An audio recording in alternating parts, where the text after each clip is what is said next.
नगर हा सहकाराचा जिल्हा. कर्जत जामखेड सोडलं तर इथे प्रत्येक तालुक्यातील नेत्याकडे साखर कारखाना आहे, शिक्षण संस्था आहे, दूध संघ आहेत, सहकारी बँक आहेत. जिल्हा बँकेतही त्यांचंच चालतं. पण नगरच्या राजकारणात असा एक नेता होऊन गेला ज्याच्याकडे हे काहीच नव्हतं, पण तरी त्यानं सलग 25 वर्षे एकाच मतदारसंघातून विधानसभा निवडणूक जिंकली. पावभाजीची गाडी चालवणारा साधा नगरकर सलग 5 टर्म आमदार झाला. नगर जिल्ह्यातील शिवसेनेचा पहिला आमदार होण्याचा मान मिळवला. बरं, या माणसानं पहिल्याच निवडणुकीत पराभव कुणाचा केला तर 3 दिग्गजांचा. त्यातील एक होते विद्यमान आमदार दादाभाऊ कळमकर, दुसरे होते माजी नगराध्यक्ष अरुण काका जगताप आणि तिसरे होते नगरचे विकास पुरुष नवनीतभाई बार्शीकर. आता ज्यांना राजकारण कळतं त्यांना ही तिघेही किती दिग्गज होते हे माहितीये. या सर्वांना पराभूत करून या शिवसेनेच्या युवा नेत्यानं जिल्ह्याचंच नव्हे तर राज्याचं लक्ष वेधलं. त्या नेत्याचं नाव होतं अनिल भैया राठोड. जिल्ह्यातील 5-6 दशकं असलेली काँग्रेस राष्ट्रवादी सद्दी या युवा नेत्यानं संपवली होती. भैयांच्या याच पहिल्या निवडणुकीचा किस्सा आज आपण पाहणार आहोत. नमस्कार, मी अद्वैता आणि आपण पाहत आहात अहिल्यानगर लाईव्ह 24. नगरी राजकारणाचं परफेक्ट अनालिसिस. 80चं दशक नगरसाठी नवनिर्मितीचं होतं. नवनीतभाई बार्शीकरांचा शहरावर प्रभाव होता. नगर शहर आणि परिसराचे राजकारण हे प्रामुख्याने काँग्रेस आहे, काँग्रेस, सोशलिस्ट जनता दल आणि डाव्या समाजवादी विचारांच्या नेत्यांभोवती फिरत होतं. या दशकात नगर शहराच्या राजकारणावर पकड असणारे आणि दिशा देणारे प्रमुख नेते अगदी तारुण्यात किंवा पोक्त वयात होते. दादाभाऊ कळमकर हे शरद पवारांचे खंदे समर्थक होते. 1985 ला त्यांनी काँग्रेसचे तत्कालीन आमदार SMI आसिर यांचा पराभव करून आमदारकी मिळवली होती.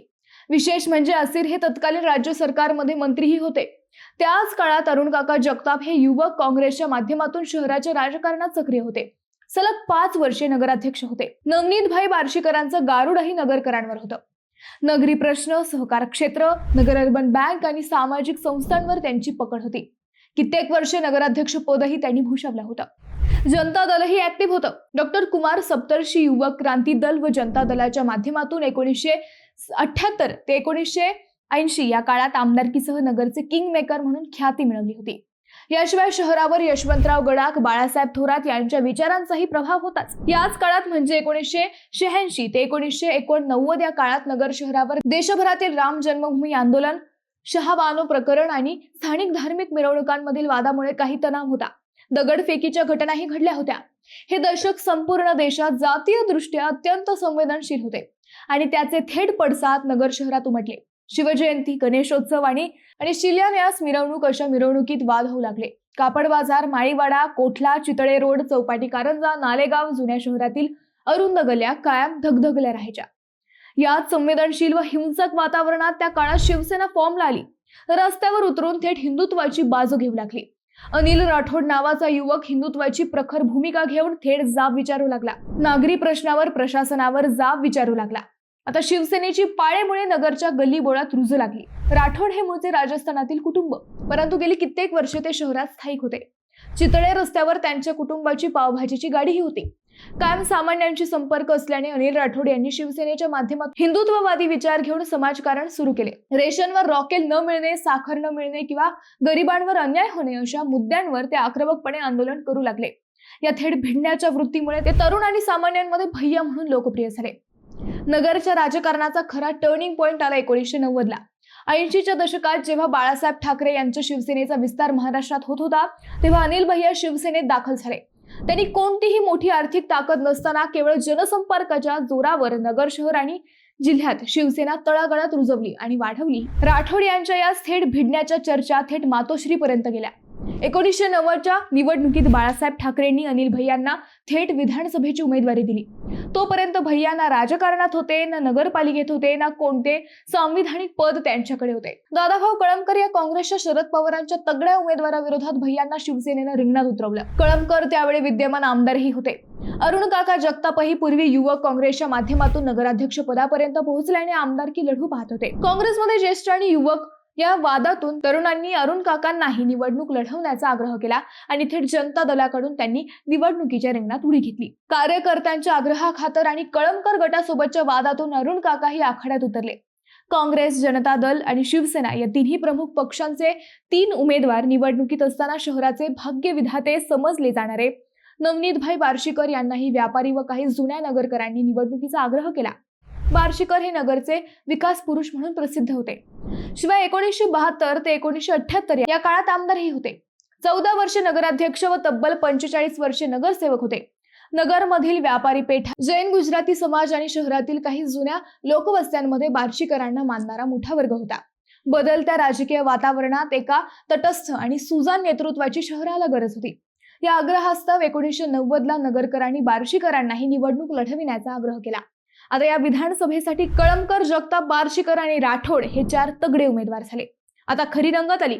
एकीकडे कळमकरांसारखा विद्यमान आमदार, दुसरीकडे जगतापांसारखा तगडा लढवय्या नेता, तिसरीकडे बार्शीकरांसारखा विकास पुरुष, अशी सगळी तगडी मंडळी होती. हे तिन्ही नेते नगरच्या राजकारणात व समाजकारणात पूर्वीपासून असल्याने त्यांचेच पारडे सुरुवातीला जड होते.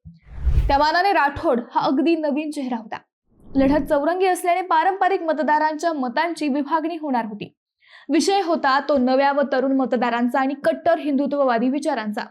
हीच बाब स्वतः बाळासाहेब ठाकरेंनी ओळखली. त्यापूर्वीच नगरमध्ये काही दगडफेकीच्या घटना घडल्याने जातीय वातावरणाला हवा मिळाली होती. हीच संधी ठाकरेंनी हिरली आणि नगरमध्ये शिवसेनेसाठी पहिली सभा त्यांनी राठोड यांच्यासाठी घेतली. या वादळी सभेत बाळासाहेबांनी नगरचं वातावरण शेवटच्या टप्प्यात फिरवलं. काँग्रेसवर व साखर सम्राटांवर कडाडून टीका केली. हिंदुत्वाचा मुद्दा प्रखरतेने मांडला. मी तुमच्याकडे मतं मागायला आलो नाही, तर तुमच्या संरक्षणासाठी आणि शहराच्या विकासासाठी अनिल राठोड नावाचे एक कट्टर शिवसैनिक सोपवायला आलोय, असं म्हणत त्यांनी हिंदुत्ववादी मतदारांना नवा विश्वास दिला. राठोड हे सामान्य जनतेच्या सुखदुःखात धावून जाणारे कार्यकर्ते आहेत, त्यामुळे त्यांना विधानसभेत पाठवा, अशी आग्रही मागणी ठाकरेंनी या सभेत केली. बाळासाहेबांच्या या वादळी आणि थेट मनाला भिडणाऱ्या भाषणामुळे तोफखाना मैदानावर उपस्थित असलेल्या जनतेमध्ये आणि विशेषतः तरुण वर्गामध्ये मोठी लाट निर्माण झाली. या सभेने निवडणुकीचे संपूर्ण चित्र बदलले आणि प्रस्थापित काँग्रेस नेते दादाभाऊ कळमकर यांच्या विरोधात अनिल राठोड यांच्या पहिल्या ऐतिहासिक विजयाचा मार्ग सुकर झाला. निकाल लागला तेव्हा कळमकरांना 31,638, जगतापांना 25,862, बार्शीकरांना 10,711 तर ऐतिहासिक विजय मिळवलेल्या राठोडांना 42,411 मते मिळाली. तब्बल 38% मतदान घेऊन राठोडांनी नगरच्या विधानसभेवर पहिल्यांदा भगवा फडकवला. त्यानंतर मात्र शिवसेना थांबली नाही.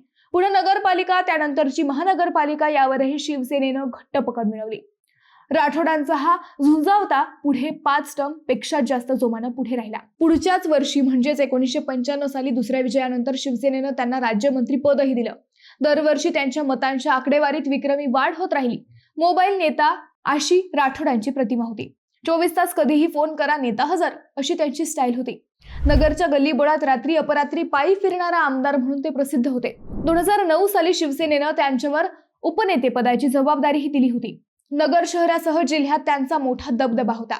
नगरमध्ये शिवसेनेचे काम वाढवण्यात त्यांचा मोठा वाटा होता. 2003 मध्ये जेव्हा नगर महापालिका स्थापन झाली त्यावेळी या महापालिकेवर पहिला महापौर शिवसेनेचा झाला.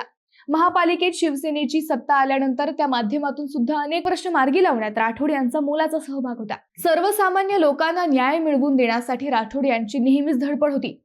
सर्वसामान्य नागरिकांच्या हाकेला ते नेहमी धावून जात होते. त्यामुळे ते नगरकरांमध्ये भैया या नावाने चांगलेच लोकप्रिय होते. याच ढाण्या वाघाचे 5 ऑगस्ट 2020 ला रुग्णालयात उपचार सुरू असताना निधन झाले. प्रखर हिंदुत्ववादी नेत्याला नगरकर मुकले. भैयांच्या आयुष्याच्या काही वर्षाआधी नगरचं राजकारण पुन्हा राष्ट्रवादी काँग्रेसच्या हातात गेलं. मित्रांनो, तुम्हाला हा विषय कसा वाटला हे आम्हाला कमेंट करून नक्की कळवा. शिवाय व्हिडिओ आवडला असेल तर चॅनलला सबस्क्राईब करून व्हिडिओला लाईक करायला विसरू नका. पुन्हा भेटू नव्या विषयावर. तोपर्यंत धन्यवाद.